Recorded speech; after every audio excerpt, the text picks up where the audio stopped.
Page 20, Jingle Bells. 4/4 time. Left hand starts out here. Right hand, third finger on the E, so you're here, middle C position. Lots of quarter notes going on. Now, we've got a few dotted rhythms and eighth notes, but we can handle that, right? So it's 1, 2, 3, 4, 1 and 2 and 3 and 4 and 1 and 2. That's pretty much it. Till you play the hands together. Look at the last measure on page 20. You have a note in each hand. Just play them together and then lift up on beat 4. Get a 1 beat rest. And we do that some more. Let's go over to page 21, third line down. We have these hands together and this is staccato. Not the half note, just the quarter notes. Just a nice light wrist to 4, 3, 4, 1, 2, 3, and 4. The hands together here.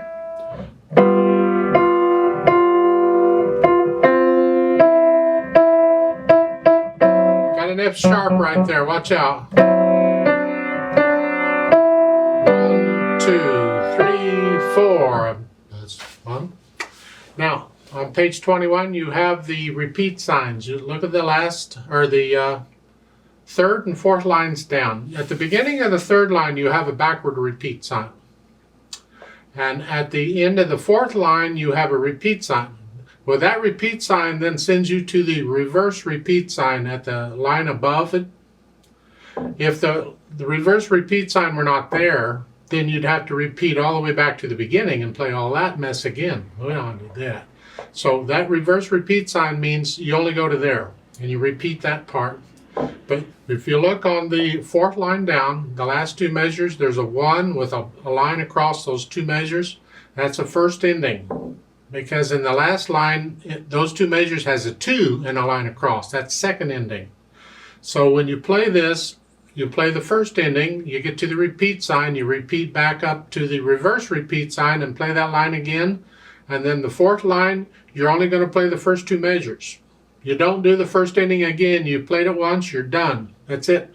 So you do the first two measures and then you drop down to the bottom line and you do the second ending, those two measures, and then end the piece. That's the way that works. Now there's a little bit of trickiness in page 21. You got to move the right hand. Look out. You're ending the first line on page 21 here, and then on the second line, while you're during the rest, while the left hand's playing, sometime in there, you move the right hand up one key here into this position. That's all. So the second line, you're playing the whole line here.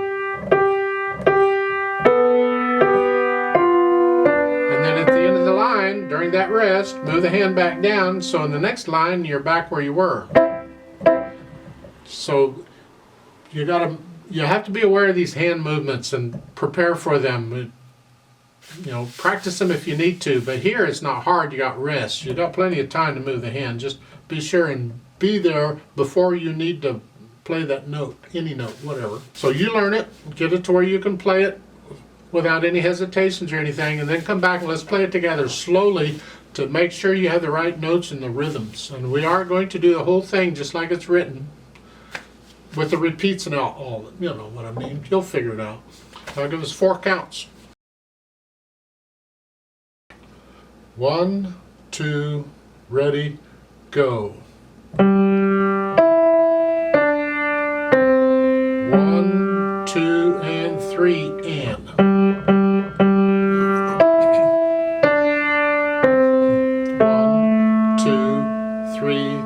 4.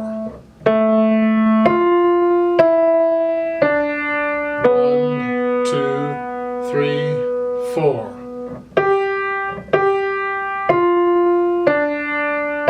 1, 2, 3, rest.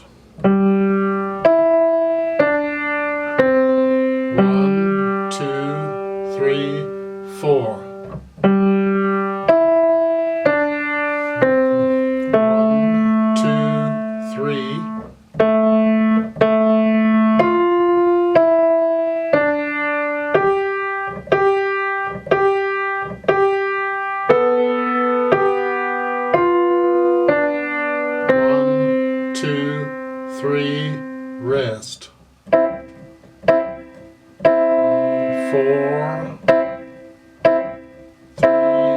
4, 1 and 2, 2, 3, 4, 3 and 4,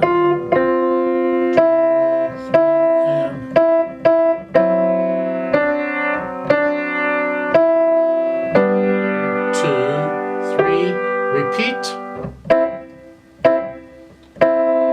4, 4, 1 and 2, 2, 3, 4, 3 and 4,